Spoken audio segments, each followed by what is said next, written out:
by Plato. I know this is a lot to take in all at once, but I assure you, it's not coming out of the side of my mouth. It is coming out of a lot of research. Okay? The evolution of Atlantis and Lemuria was flawed from the beginning because these people never learned about destruction. They had so much power so fast in their evolution, it became eventually corrupted. And then, according to what I've researched, a natural event occurred. A huge meteorite hit the earth.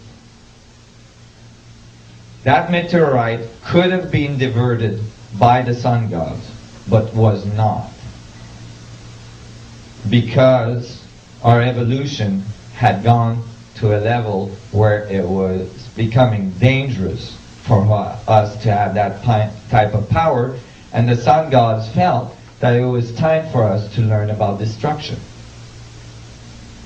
And it was time for us to have this 5,000 year period in which we learn about war, destruction, fire, and all this, so that we would eventually be ready to go back to the ark, go back to the power of the vacuum, but this time with the maturity that we needed in order to have this power.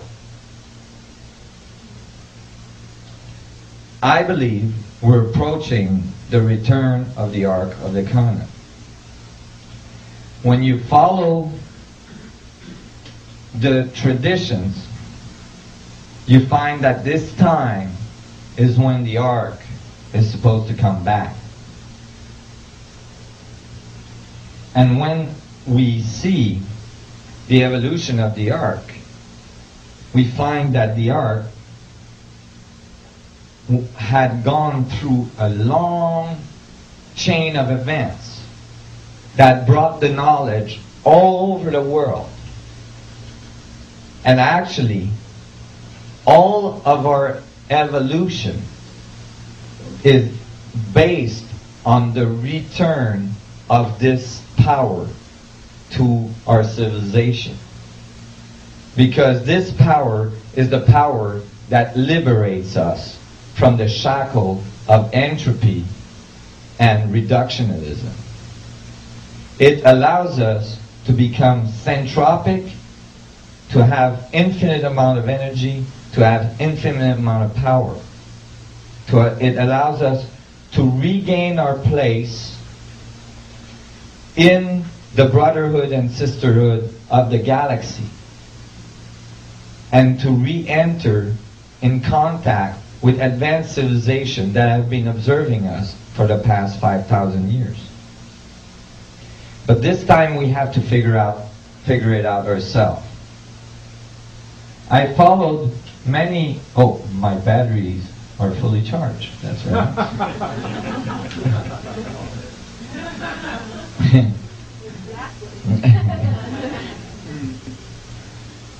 So the ark in the Bible, in the Old Testament, is the technology.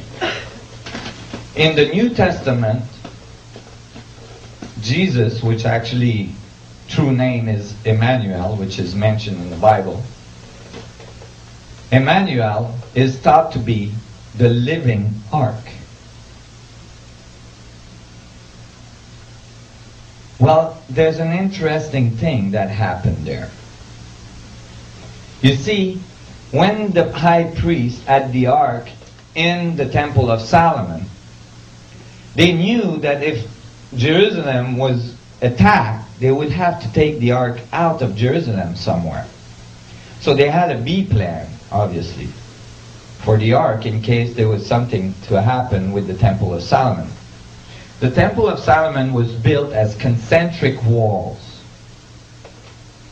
with the Holy of Holies in the middle. these walls were extremely thick, and they were to protect the initiate from the Ark of the Covenant.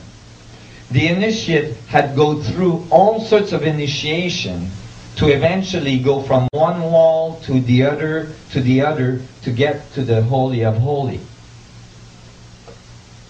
It was the largest temple ever built on earth. But during the 1st century AD, the Philistines took over Jerusalem. There was a B plan for the ark.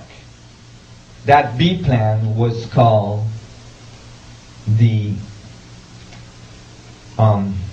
Dead Sea community. On the side of the Dead Sea, that was the Essenes. Now, the first person that talked about the Essenes and that community was Edgar Cayce.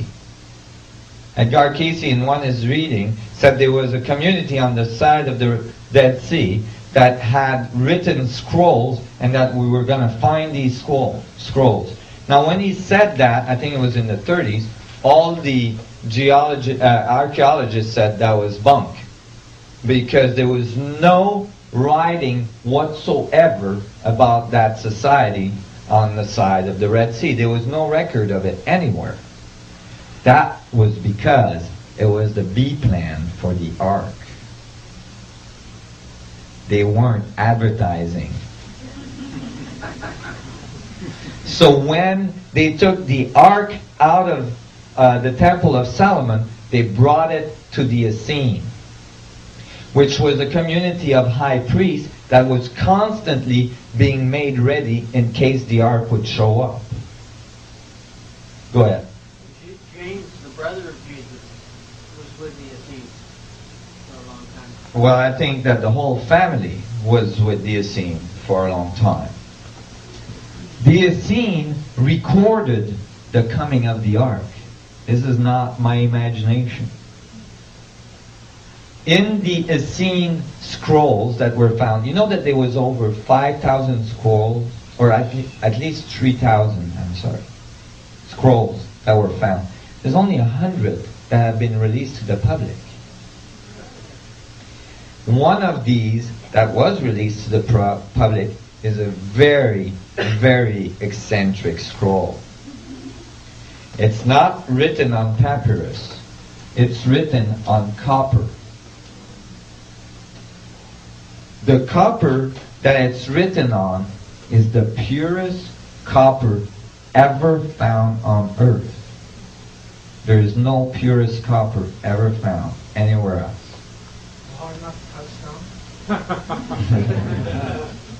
stone? No.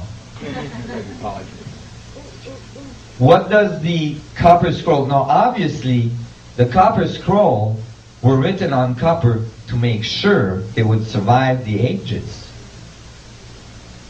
And what did the copper scrolls talk about? It talked about the coming of the ark at the Essene community. It says literally that the ark came to their temple. And it describes where it hid all of the components that were kept around the ark. How many components do you think there was? 64. There is exactly 64 lines describing the components of the ark. Some of these components have now been found. It was oils and incense and stuff that they kept around the ark that were part of what you needed to be safe when you went into the ark room. You had to wear certain clothing. You had to cover your eyes. You had to have certain oils on your skin for the conductivity. All these things. Do you guys understand where I'm going there? Okay. If some of you read Elizabeth Heich's book called Initiation? Note, in Elizabeth Heich's book, when she's initiated, she's initiated in front of the Ark of the Covenant inside the Grand Pyramid of Giza. That book is extremely accurate. I've done a lot of research. I assure you, that book is extremely accurate. And she actually describes going towards the ark, and she actually describes smelling negative ions in the air. So she's actually talking about the ark generating electromagnetic field and ionizing the air. Well, they have now found some of the components around the Dead Sea Scrolls of the ark. And when they did, it turned out that they found, I don't have this picture, but they found the place where the Essenes say that they hid the ark, because they had it for a fairly long time. The place where they hid the ark was a cavern across from where they lived, across from the temple. When they opened that cavern, and this is research you can find on the net, when they opened that cavern, there was a blue iridescent spot in the middle of it. There was NASA engineers, actually NASA physicists that were there at the opening of that cavern. They reported that blue spot being there, and they said something really interesting. They said, this is similar to the blue spot we found inside the Mayan pyramids when we first opened them. So they were making a direct relationship between the Ark of the Covenant, the effect of the Ark of the Covenant on the space-time manifold that left some trace, and the Mayan pyramids. And so,